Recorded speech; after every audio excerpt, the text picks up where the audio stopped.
Bonjour à tous, bonjour à Nice, bonjour à Bayonne, bonjour à Tours, bonjour à Dijon, bonjour aussi à La Courneuve, à Montreuil, à Montrouge, à Lyon, à Bordeaux, à Toulouse. Bonjour Monsieur Guggenheim. Bonjour à la Défense aussi. Et je crois qu'il ne faut pas oublier nos amis du Novotel de la Défense. Nous avons beaucoup de plaisir à nous retrouver ce matin avec vous.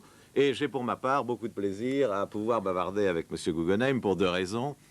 La première, c'est que Monsieur Guggenheim est un praticien de la communication, Locatel est un grand acteur de la communication, et puis je crois, Monsieur Guggenheim aussi, que depuis ces 22 ans que vous passez à la tête de Locatel, vous avez eu beaucoup de temps pour réfléchir, pour élaborer des stratégies sur les perspectives d'avenir de la communication. Alors quand on peut parler avec quelqu'un qui est à la fois un praticien et en même temps quelqu'un qui réfléchit, je crois qu'il n'y a pas de chose plus intéressante, en particulier pour moi qui suis le patron de Télé 7 jours, le plus grand journal de télévision, et quelqu'un qui par ailleurs s'intéresse aussi à la télévision, puisque vous le savez, Hachette s'y intéresse pour d'autres raisons. Donc merci au fond d'être avec nous ce matin et de pouvoir avoir cette conversation très détendue. Nous allons évidemment, Monsieur Guggenheim, parler de Locatel et surtout de Locatel, mais j'ai une première question peut-être à vous poser avant d'entrer un peu plus dans le détail. Nous vivons en ce moment une révolution dans le domaine de la communication. La révolution est en marche à tel point que la loi n'est même pas encore, la nouvelle loi n'est même pas encore promulguée, mais les mois et les années qui viennent vont entraîner une révolution absolument gigantesque. Alors ma première question, c'est ce changement complet de ce qu'on appelle le paysage audiovisuel français, le fameux PAF, puisqu'on aime beaucoup les initiales. Est-ce que ce changement vous paraît favorable pour une entreprise comme Locatel? Étienne Moujotte, je suis content que vous ayez accepté de venir saluer l'ensemble des cadres et du personnel Locatel qui assiste en ce moment à cette vidéotransmission. Le cordonnier, pour une fois, sera bien chaussé et presque le premier chaussé. Nous nous sommes mis dans la vidéotransmission, nous nous sommes mis dans les études et l'équipement des paraboles et nous utilisons le moyen dont nous voulons faire profiter l'ensemble de notre clientèle potentielle. Vous avez été très gentil dans la description que vous avez faite de Locatel et de notre activité. Vous m'avez dit que je réfléchissais. Heureusement que, en plus de réfléchir, j'agis, parce que Locatel, c'est une affaire d'action. Et je dirais presque, certains ont cru dans le temps m'en faire un reproche en parlant de commando. Moi, j'ai toujours pris ça comme un compliment. Donc, nous agissons beaucoup. Je suis très content que vous soyez venu parce que vous êtes en sorte un peu notre grand ancien. Vous avez Télé 7 fêté vos jours à 25 ans. et Locatel va avoir 25 ans. Nous avons quelques mois d'antériorité sur vous. Donc, nous sommes presque jumeaux. Bien, alors, on va faire comme à la télévision. Quand quelqu'un ne répond pas à la question parce qu'il a d'autres choses à dire, je repose ma question, Monsieur Guggenheim. Là, le nouveau paysage, est-ce que c'est un cadre qui va favoriser le développement de Locatel? À l'évidence.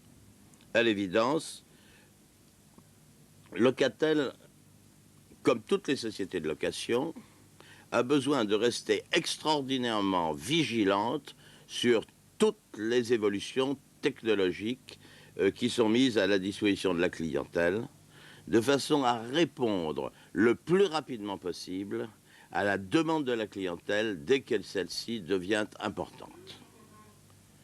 Je dis souvent que nous sommes des marchands de primeurs. Je dis que nous avons une pépinière et que dans cette pépinière, nous avons un certain nombre de produits que nous avons sélectionnés et que nous allons suivre, dont nous allons suivre l'évolution, aussi bien dans la conception, dans les études et recherches que dans la fabrication. Alors, voulez-vous peut-être qu'on essaye de balayer la pépinière, de rentrer dedans? Commençons peut-être, si vous en êtes d'accord, par le magnétoscope. Alors, il y a, à mon avis, me semble-t-il, une très bonne nouvelle, qui est la suppression de la taxe. Et puis, il y a comme toujours, quand on prend ce genre de décision, une période intermédiaire pendant laquelle on flotte un peu. Et j'ai le sentiment que cette bonne nouvelle, elle n'a pas été suffisamment annoncée ou peut-être suffisamment bien comprise par le public, à savoir que désormais il n'y a plus de taxe sur le magnétoscope. C'est sûr, c'est sûr. La bonne nouvelle, j'avoue, bien qu'on soit monté à 35 000 km et qu'on nous entende peut-être de beaucoup d'endroits si on a d'autres paraboles, nous y avons contribué. La taxe a été supprimée rapidement. C'était une des raisons, c'était un des motifs que j'avais donné au pouvoir public de supprimer la taxe, c'était de profiter de la Coupe du Monde de football pour pouvoir récupérer en nombre de magnétoscopes vendus et commercialisés, et par la TVA correspondante, le manque à gagner qu'il y aurait eu sur la suppression de la redevance. Malheureusement, le gouvernement a perdu un mois, et les annonces qui ont été faites à l'époque ont été assez différentes entre le ministre de la Communication et le ministère du Budget. Les Français ont beaucoup d'autres soucis en tête, et il y a actuellement un nombre extraordinaire, si on faisait un sondage de Français, qui sont persuadés que la redevance sera supprimée au 1er janvier 87. Et ils ne savent pas que la redevance est supprimée pour toutes les personnes qui acquièrent, d'une façon ou d'une autre, à l'achat ou à la location, un magnétoscope depuis le 1er juin 86. Autrement dit, ça doit ouvrir des perspectives pour Locatel importantes dans le domaine du magnétoscope, surtout quand on regarde ce qui se passe à l'étranger. Je pense aux États-Unis, où le boom du magnétoscope continue, alors qu'en France, non seulement il ne continue pas, mais il n'a pas commencé. Le magnétoscope est un outil merveilleux pour donner la liberté. Il donne la liberté du choix de l'émission qu'on veut enregistrer, il donne la liberté de l'horaire auquel on veut regarder cette émission, il donne la liberté de l'interrompre et de la reprendre quand on le désire. C'est le seul appareil qui donne ça. Le câble ne sera pas capable de le donner, et si nous ne magnétoscopions pas l'émission actuelle, on ne pourrait pas la regarder demain ou après-demain. Donc il y a un énorme avantage à avoir un magnétoscope. Plus il y a d'émissions, plus le magnétoscope se justifie, et comme vous le dites, aux États-Unis, c'est absolument flagrant. Donc l'avenir est devant nous au plan des magnétoscopes. J'ajouterai quand même que l'envie d'un produit en location est liée à la façon dont les gens sont inquiets d'avoir la responsabilité du produit. Ils peuvent craindre au départ trois choses. Premièrement, que le prix auquel ils vont l'acheter ne soit pas le prix définitif et que le prix du produit va baisser. Deuxièmement, ils peuvent craindre qu'il y ait beaucoup de pannes et un service après-vente coûteux. Troisièmement, ils peuvent craindre qu'il va y avoir des évolutions technologiques qui feront que ce produit va évoluer et qu'il est trop tôt pour l'acheter. Chaque fois que l'on se trouve dans de telles circonstances, les clients préfèrent nous louer. Si la guerre de Poitiers n'avait pas eu lieu en 1982, le marché du magnétoscope se serait développé à un moment où le magnétoscope inquiétait beaucoup plus les gens qu'actuellement, et la part des sociétés de location dans la commercialisation du magnétoscope aurait été plus forte qu'elle ne le sera, même lorsque le magnétoscope aura réellement redémarré. Mais c'est quand même un outil de bataille très important pour notre société, et nous avons totalement l'intention de faire tous les efforts commerciaux pour réussir en la matière. Oui, petite anecdote personnelle, j'ai évidemment, pour des raisons professionnelles et même personnelles, un magnétoscope depuis assez longtemps, plusieurs années. Il est un jour tombé en panne, et on m'a demandé 3 mois pour le réparer. Qu'est-ce que j'ai fait? J'ai téléphoné à Locatel et j'ai loué un magnétoscope chez Locatel qu'on m'a amené dans les 24 heures. Bon, j'ai compris qu'effectivement, la location présentée dans le domaine du magnétoscope est telle que se présente aujourd'hui la situation, c'est-à-dire que c'est quand même en général très long pour faire réparer, que ça présente un avantage formidable. Je peux devenir sur ce plan-là un propagandiste de Locatel parce que j'en ai fait l'expérience. Eh bien, mon cher client, je vous remercie de ce satisfecit. Ça s'est passé où? Ça s'est passé à Paris, et dans le 7e, et je crois que j'ai dû appeler dans le 15e. Enfin, ça s'est passé en 24 heures. Alors, soyez assurés que ce n'est pas un hasard, et que si vous avez malheureusement un nouvel ennui, vous aurez de nouveau autant de chance. Très bien. Bon, alors, finissons-en sur le magnétoscope. Et si vous voulez bien, alors parlons d'un autre grand domaine, qui est le domaine des paraboles, des amplis. Alors, politique de Locatel, perspective de développement. Là aussi, on est dans une situation, on a l'impression que ça va exploser. C'est sûr. Est-ce que vous me permetteriez de dire 2 mots au préalable sur la télévision? Parce que là également, ça explose. Sur les téléviseurs. Sur les téléviseurs. Allez-y, je vous en prie. Hein, je voudrais juste dire 2 mots qui confortent ce que je vous ai expliqué au sujet du magnétoscope et sur le fait que les phénomènes de la technologie et de l'inquiétude technologique ont une énorme importance sur la location. Nous sommes rentrés depuis quelques mois dans une zone de haute turbulence technologique pour la télévision elle-même. Pourquoi? Parce que Canal+ est arrivé et il y a eu un certain nombre de difficultés avec les prises Péritel, un nom magique qui inquiète les gens. La 5e chaîne est arrivée, il y a eu d'autres problèmes.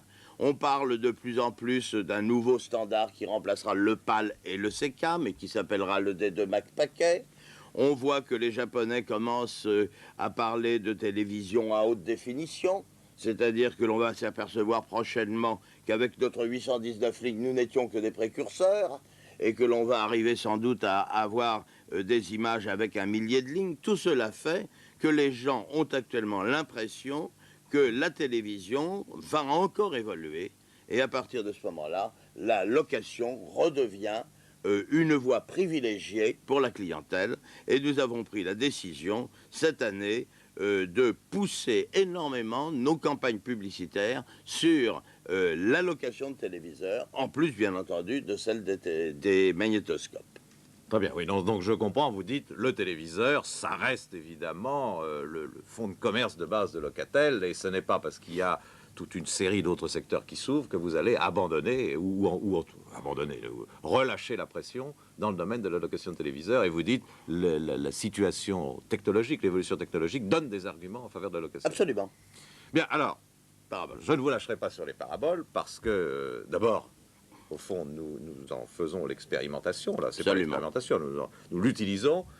Donc, perspective, disons, pour les mois et les années qui viennent, dans la location d'antennes paraboliques pour ramasser les images qui vont de plus en plus transiter par les satellites. Alors, d'abord sur les principes, et en faisant abstraction des incidents qui sont arrivés sur nos lanceurs, à une époque où maintenant on sait shooter à 35 000 km un satellite, et qu'à la même époque, on ne sait pas construire des pylônes de Tour Eiffel pour faire des transports hertziens à 35 000 km de hauteur, il est évident que les capacités d'arrosage et de couverture d'un émetteur de télévision qui est monté sur un satellite sont nettement plus grandes et diminuent l'infrastructure au sol par rapport au réseau hertzien. Ça, c'est la première chose, c'est une évidence, mais il faut quand même le dire. Deuxièmement, on en parlera tout à l'heure sans doute, du câblage. Ah, volontiers, mais il est vrai que les deux peuvent être liés. Si vous voulez dire un mot du câble, là... Un tout petit mot pour commencer. Si on veut faire du câblage, il faut soit bénéficier des caniveaux qui existent, soit recreuser des caniveaux. Et en philosophie, lorsque l'on peut avoir un satellite qui arrose le satellite de télédivision directe dont on a décidé en principe qu'il serait lancé, qui couvrira quasiment l'Europe, qui permettra d'avoir à sa portée 200 millions de téléspectateurs, eh bien ce satellite ne nécessitera pas, une fois qu'il aura été lancé, l'ensemble des travaux qu'il aurait fallu si l'on avait voulu câbler 200 millions de téléspectateurs sur l'Europe. Donc la parabole est quelque chose qui semble absolument évident, c'est l'outil qui permet de recevoir les émissions envoyées par satellite. Bien. Et développement des satellites, le fait qu'il y a de plus en plus de programmes sur Télécom, sur Intelsat, ECS, etc., me semble-t-il, ouvre des perspectives pour les loueurs de paraboles. La parabole est un outil qui est cher. La parabole, c'est un outil qui est encore magique. La parabole, c'est un outil dont il faut assurer la maintenance. Les loueurs se justifient très largement pour la mise à disposition des antennes paraboliques dans le public. Alors, quels seront les publics ? Alors, bonne question. Est-ce que c'est réservé à quelques entreprises et à quelques milliardaires, ou bien est-ce qu'on va pouvoir progressivement descendre pour aller rejoindre ce public qui est celui des téléviseurs ou des magnétoscopes ? Je vais faire un petit retour en arrière. Certains se trouvent très étonnés de la réussite qui semble fulgurante que nous avons avec notre filiale Vidéospace dans l'équipement métropolitain de satellites, comme nous l'avons aux Antilles-Guyane. Mais il ne faut jamais oublier que lorsque l'on aperçoit brusquement une activité dans une société, et on a l'impression que c'est une démarche fulgurante, c'est parce qu'il y a eu un long cheminement, plus ou moins secret, confidentiel, de recherche et de développement au préalable. Cela fait presque 2 ans que nous travaillons et que nous réfléchissons au problème des paraboles.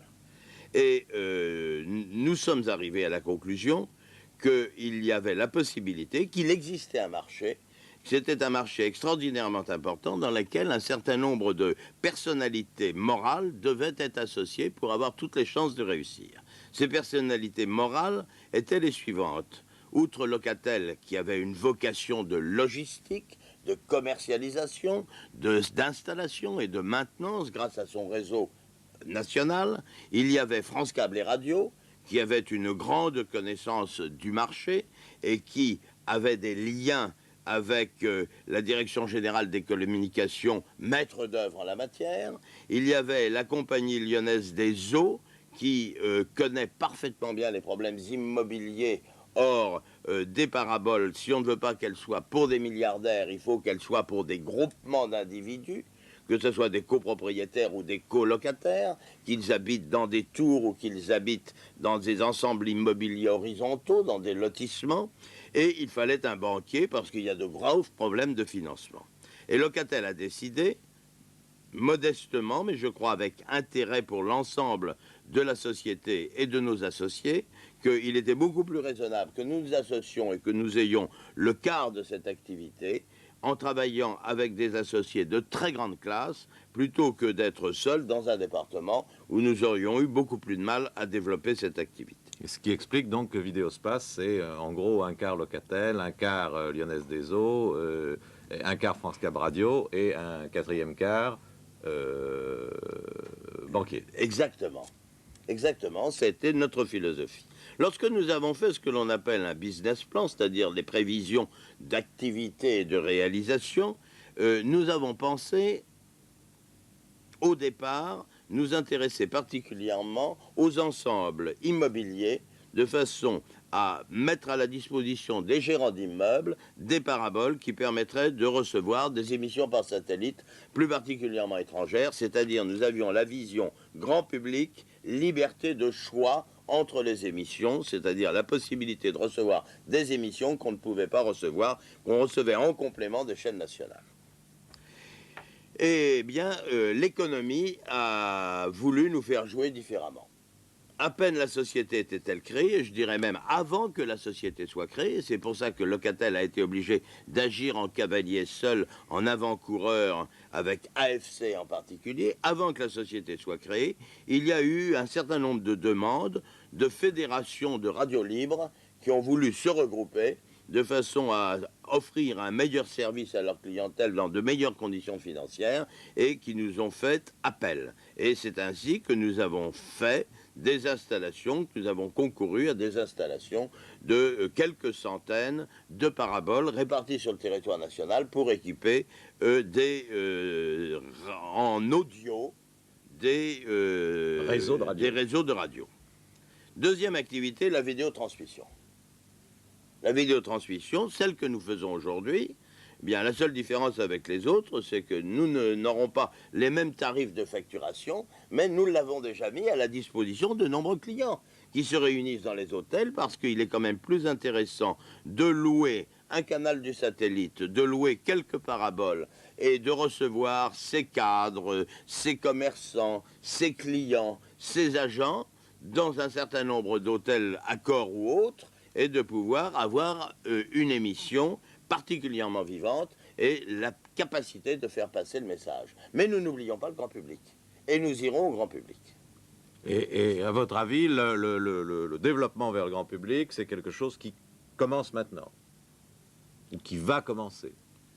J'étais il y a 48 heures en relation avec des gens particulièrement ambitieux qui ont des idées de développement grand public qui me donnent le vertige. Ça veut dire que c'est pas fait, mais... Ah non, ce n'est pas fait, mais il y aura certainement des problèmes pour le grand public. À l'évidence, il y aura une demande. La parabole donne une notion de liberté. On a l'impression que l'on pointe vers le ciel et que l'on choisit l'étoile qui va vous donner des images. Vous vous libérez de toutes les contraintes auxquelles on a eu l'impression d'être soumis au cours de toutes ces dernières années. Qu'est-ce qui se passera le jour où il y aura tellement de satellites et tellement de paraboles qu'il n'y aura plus de place sur les toits des immeubles. À ce moment-là, je pense qu'il faudra réfléchir très sérieusement et on va retourner vers le problème du câble. Alors j'allais vous le dire, donc le magnétoscope, on l'a vu, les satellites et les antennes paraboliques, on vient d'en parler longuement. Alors le câble. Le câble quand même, si vous me permettez un tout petit point de vue personnel, il y a tout de même un vrai problème sur le câble qui est un problème de solvabilité de la demande. Autrement dit, pour câbler, il faut qu'il y ait des gens qui soient prêts à payer.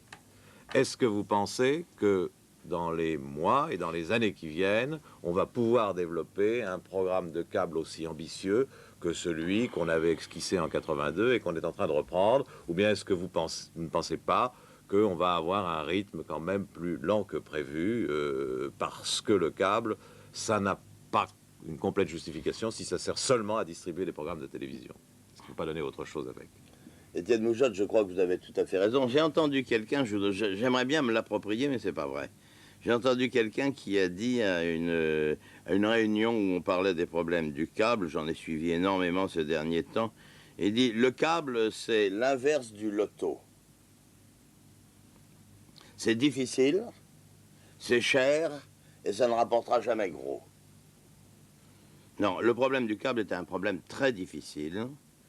Je crois que on ira au câble parce que les décisions qui ont été prises sont relativement irréversibles. On ira au câble parce que nous sommes un peu en avance et également un peu en retard, ce qui est la position la plus défavorable. Oui, en gros, on peut dire que si on avait câblé il y a 20 ans, comme l'ont fait les Belges ou les Hollandais, on aurait câblé en cuivre, et aujourd'hui on aurait 60% de la France câblée. Et en revanche, on a fait le choix fibre optique, mais la fibre optique, c'est probablement le câblage de l'an 2000. C'est le câblage de l'an 2000 ou de l'an 2025, avec l'interactivité qui donnera énormément d'avantages. Et là, on se trouve dans la période intermédiaire, c'est-à-dire la pire. Alors, compliqué. Les estimations que l'on a partout, être câblé, avoir la capacité de recevoir 15 chaînes et payer de l'ordre de 150 francs par mois, il y a un marché. La meilleure preuve, c'est que Canal+ vous donne une chaîne pour ce prix-là. Donc pourquoi pas, même pour 5 francs. Moi, j'aurais demandé 5 francs de plus que Canal+. En disant, vous avez 14 chaînes pour 100 sous, après avoir eu la chaîne de Canal+. Bon, donc il y a certainement un marché. Mais les investissements à faire sont extraordinairement importants. Et les calculs les plus favorables montrent que si tout va bien, eh bien on arrivera à sortir de la période des pertes. Une société de câble sort de la période des pertes au bout de 6 à 7 ans. Et elle commencera à gagner de l'argent au bout de 14 à 15 ans. La DGT a pris la décision qu'elle n'avait pas des fonds illimités à mettre à la disposition des sociétés de câblage et que par conséquent, au-delà d'un certain programme raisonnable, parce que ce sont les gens qui téléphonent qui payent le câble, au-delà d'un certain programme raisonnable, il faudra trouver d'autres financiers pour avancer cet argent qui ne rapportera que dans 14 ans. Rien que cela va réduire la rapidité d'expansion du plan de câble. À mon avis, c'est absolument évident. Mais le plan de câble se fera. Le plan de câble est quand même le support d'avenir pour le téléphone d'avenir, avec l'interactivité.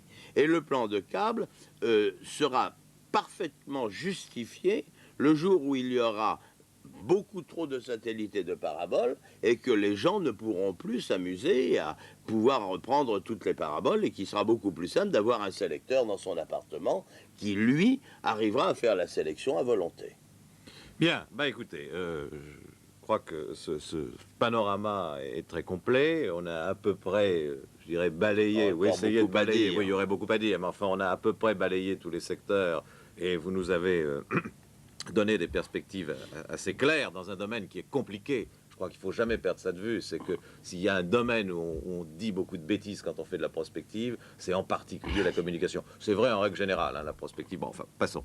Alors, ce que je voudrais, Monsieur Guggenheim, si vous en êtes d'accord, il nous reste une vingtaine de minutes pour rester avec nos amis qui sont au bout, là, derrière le satellite, dans ces 15 points de France. Je voudrais qu'on revienne un petit peu à Locatel, parce que quand même, c'est vrai que le panorama intéresse Locatel, mais enfin, bon, parlons un peu de Locatel. Alors moi, je voudrais vous poser une première question, si vous en êtes d'accord. Je voudrais que vous nous précisiez un peu les choses sur l'actionnariat de Locatel. Nous sommes entre nous, entre gens de la société, donc ça ne sortira pas, mais je crois que ça intéresse tout le monde parce qu'on est toujours très attentif à qui possède la société, quelles évolutions il y a, quelles perspectives il y a.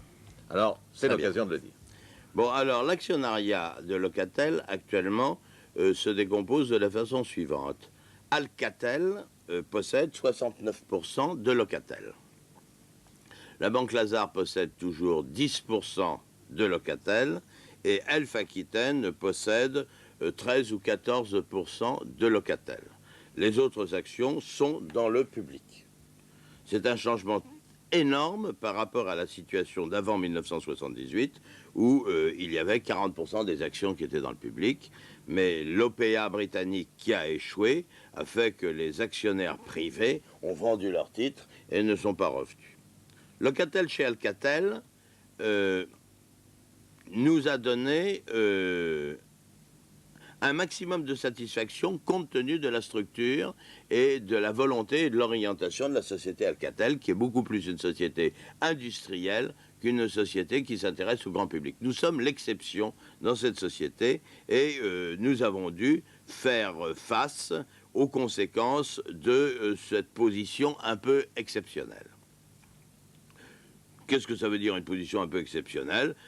C'est que on nous a laissé très honnêtement travailler, on nous a donné le maximum de moyens que nous pouvions, à condition de les mériter et de les avoir gagnés.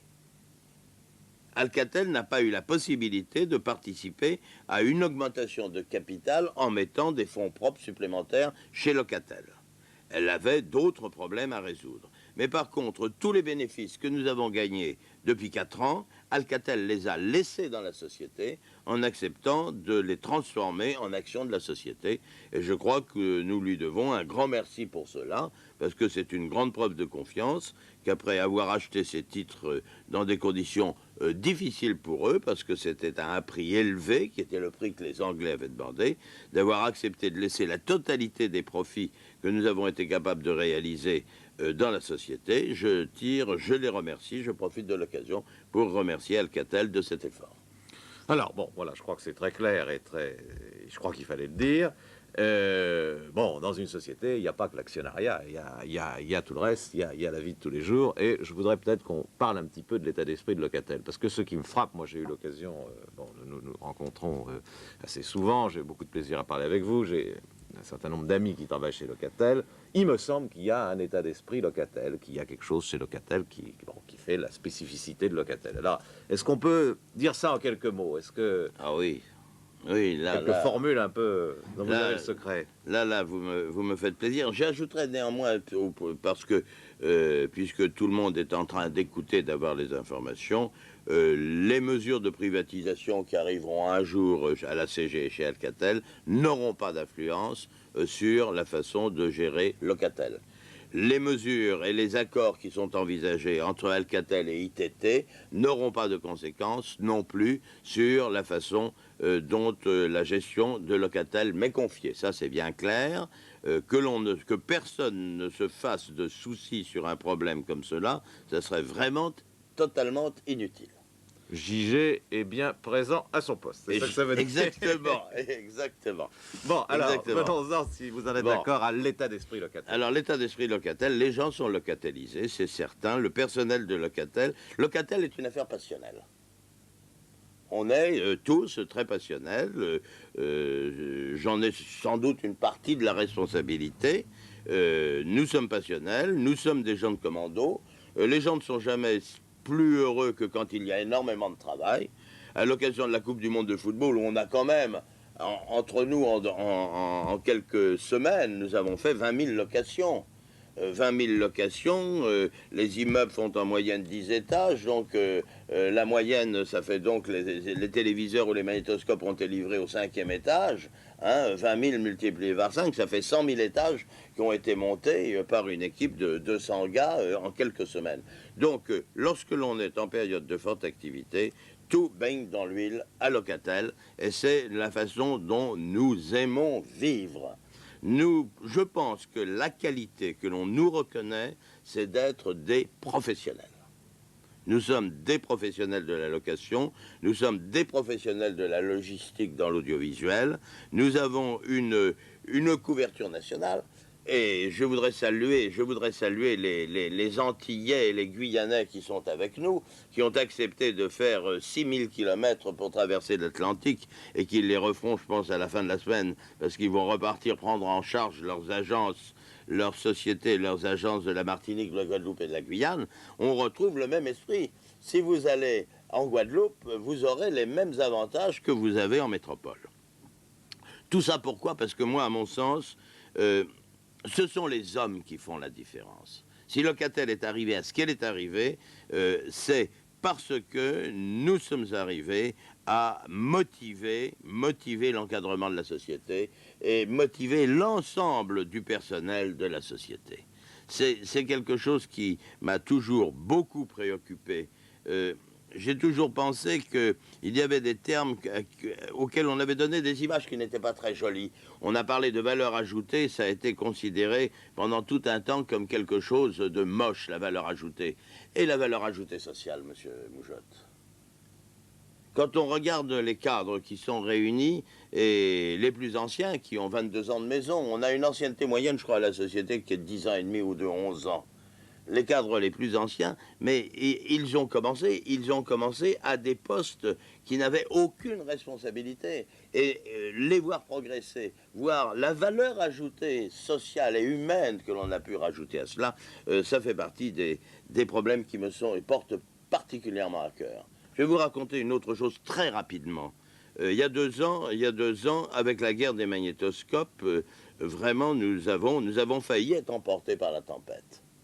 Nous avions prévu d'avoir 100 000 abonnés magnétoscopes en 1985 et on se retrouvait à peine avec 40 000 magnétoscopes. Il y avait 1000 personnes qui travaillaient à la société et il n'y avait absolument plus aucun point entre les effectifs que nous avions et les activités qu'il y avait à faire. Alors, là, c'est une question d'éthique personnelle, je crois. Peut-être un peu de folie. Et en tout état de cause, je ne donne pas une recette qui puisse être applicable dans d'autres sociétés. Mais j'ai dit au personnel, j'ai dit que je ne voulais pas arriver à faire cadrer les effectifs avec l'activité de la société, mais que c'était la solution de facilité et que je ne l'acceptais pas. Et que je voulais au contraire arriver à trouver des tâches de façon à pouvoir donner du travail à tout le monde et rétablir l'équilibre. Eh bien, le miracle a été réalisé dans les 6 mois. Nous avons pu traiter avec la DGT. Nous avons racheté 62 400 et quelques abonnés qui avaient des répondeurs téléphoniques et nous avons rétabli le problème. Alors ça, je pense que c'est la philosophie de Locatel. Et à partir de ce moment-là, eh bien, nous ne pouvons pas perdre. Nous ne pouvons pas perdre, nous gagnons. Nous y sommes très attentifs. Nous avons fait faire une étude sur la capacité de la communication dans l'entreprise par le professeur Guilbeault de la Sorbonne, qui nous a révélé des lacunes énormes encore. Et nous luttons contre, nous essayons de trouver toutes les dispositions. J'en parlerai tout à l'heure quand j'aurai rejoint l'ensemble des cadres de la société. Nous avons des mesures importantes à faire. Le temps passe. Hein. Le temps passe. Il nous reste 10 petites minutes, puisque nous avons décidé d'arrêter à 10 heures, parce que tout le monde a d'autres choses à faire derrière, même si c'est tout à fait passionnant. Pour rester quand même, avant d'arriver à la conclusion, pour rester quand même sur l'état d'esprit de Locatel, sur la philosophie d'entreprise, il y a quand même un point sur lequel je voudrais vous interroger. Je crois personnellement, et je ne suis pas le seul, je veux dire, c'est pas une opinion originale, que dans les entreprises d'aujourd'hui, il y a une chose qui est tout à fait essentielle, qui est la délégation de responsabilité. Et qu'une entreprise ne peut pas fonctionner convenablement s'il n'y a pas, à tous les échelons, une bonne délégation. Alors, est-ce que c'est une de vos préoccupations? Et est-ce que ça fonctionne bien chez Locatel? Ou est-ce qu'il y a encore des progrès à faire dans ce domaine-là?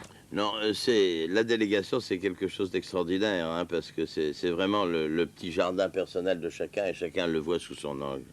J'ai toujours constaté qu'on réclamait tous, moi le premier vis-à-vis de mon conseil, il n'y a encore pas beaucoup, parce que vraiment il me délègue tout, alors je vois pas ce que je pourrais dire. Mais on réclame tous plus de délégation de son supérieur, et on est extraordinairement peu d'élégant vis-à-vis de ses collaborateurs. C'est quelque chose qui est... c'est humain, hein, je pense. On veut garder ses billes, on n'a pas tout à fait confiance, on se sent un sens de responsabilité. La délégation est quelque chose de très dur. Il faut être très musclé pour être capable de déléguer. Il faut accepter le contrôle a posteriori et les sentences. C'est quelque chose qui va mal avec l'assistanat dans lequel nous avons vécu depuis 30 ou 40 ans à être réellement des protégés. Et à mon sens, je dirais presque que la notion même de délégation dans l'entreprise, eh ben, c'est la mesure sociale, du libéralisme. Le libéralisme dont on parle tellement depuis quelques mois se traduit, à mon sens, dans l'entreprise au plan social par la délégation. Quand les entreprises disent « nous voulons plus de libéralistes, nous voulons que l'État soit libéral avec nous », qu'est-ce que ça veut dire? C'est qu'ils demandent, les entreprises demandent une délégation. Elles demandent que l'État ne s'occupe pas de tout, les laisse faire, les laisse agir et les contrôle a posteriori, quitte à leur taper sur les doigts, si elles prennent des mesures qui sont contraires aux bonnes mœurs économiques ou autres.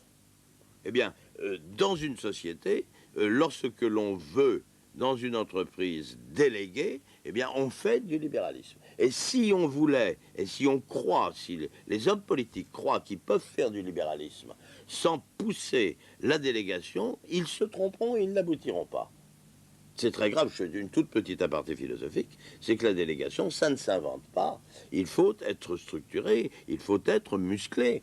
Si l'on s'est cassé une jambe, on est dans le plâtre et on a 3 semaines de rééducation. Quand on a vécu dans un système qui a été un système dirigiste ou relativement dirigiste, avant d'être capable d'être des libéraux, il faut qu'on se refasse une musculature.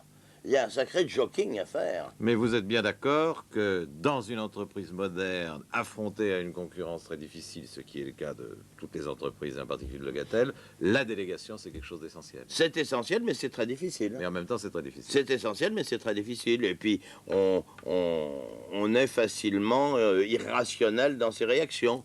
J'essaye de déléguer, je demande que l'on délègue, mais quand j'ai un collaborateur proche qui ne peut pas me répondre à une question et qui me dit bon il faut que, eh ben je ne l'accepte pas. Donc on a chacun la délégation qu'on mérite, je crois. Bien, en tout cas ça me paraît très clair sur ce point et je suis content de vous l'entendre dire car personnellement vous êtes d'accord aussi. Je suis tout à fait d'accord et je crois que c'est à la fois indispensable et en même temps que c'est difficile. C'est difficile d'abord pour soi. Et vous avez des recettes? Non, je crois que il faut s'en pénétrer et je dirais presque tous les jours se dire que je dois déléguer, je ne dois pas croire que je dois tout faire moi-même et que je suis le seul à bien le faire. Mais c'est effectivement, vous avez raison, dans la nature humaine. On a toujours l'impression qu'on fera mieux soi-même et c'est pas qu'on fera plus vite. Qu'on fera plus vite, ouais. Alors que ça n'est pas le cas. Vous permettez que je dise juste une chose encore qui me attention, semble... car il nous reste 6 minutes. Bon, mais allez-y. Qui me semble particulièrement importante. Je pense, actuellement, il y a une autre chose qui est caractéristique. Les gens n'acceptent plus d'être commandés par des amateurs. Par contre, les gens acceptent totalement de travailler avec et sous les ordres de professionnels. C'est la compétence qui fait la différence. Et qui dit compétence dit que, lié à ce phénomène, alors, je voudrais m'exprimer bien clairement. L'époque des ordres n'existe plus. Il faut expliquer ce que l'on fait. Et avant de donner une instruction ou une mesure, et je souhaite toujours que tout le monde à la société le fasse, il faut ce que j'appellerais grossièrement un exposé des motifs en tête de la note de service. Que les gens sachent pourquoi on leur demande de faire ceci et comprennent les raisons d'une décision.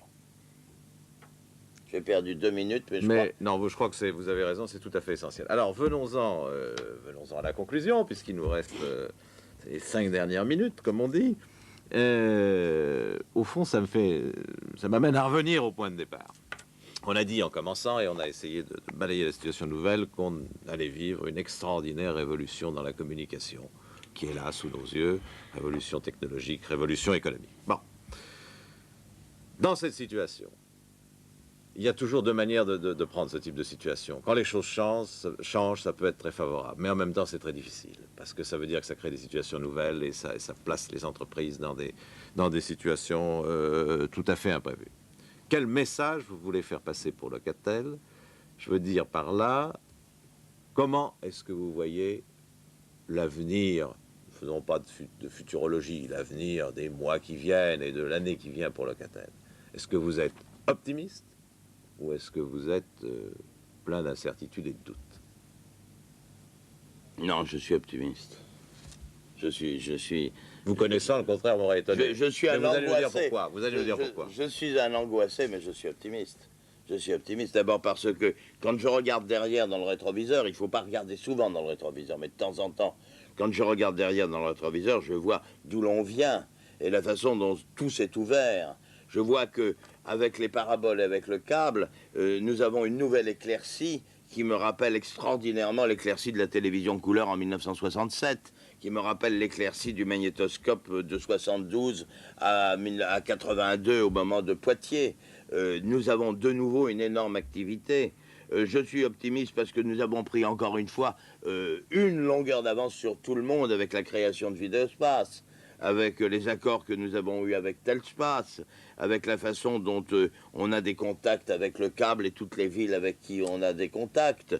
Je suis optimiste parce que c'est dans les étapes de montagne qu'on gagne le Tour de France et qu'en ce moment on a un très bon braquet et que l'on avance très vite. Je suis optimiste parce que actuellement il y a une unanimité dans la société pour sentir que c'est maintenant qu'il faut accélérer, que c'est maintenant qu'il faut tenir la distance, que rien n'est jamais gagné, mais que nous sommes sur parfaitement la bonne voie. On a compris à Locatel que si on veut éviter dans une route sinueuse de partir, de faire une embardée et d'aller dans le décor, il faut très bien négocier les tournants et les prévoir à l'avance. Et cela, je pense que c'est quelque chose, c'est un acquis maintenant de la société.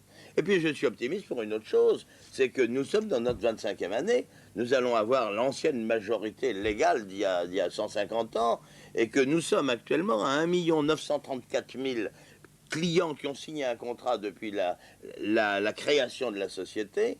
Comme nous avons un objectif de 70 000 contrats, nous aurons atteint le 2 millionième contrat avant le 12 juillet de l'année prochaine. Alors nous ferons certainement, c'est un jubilé, 25 ans.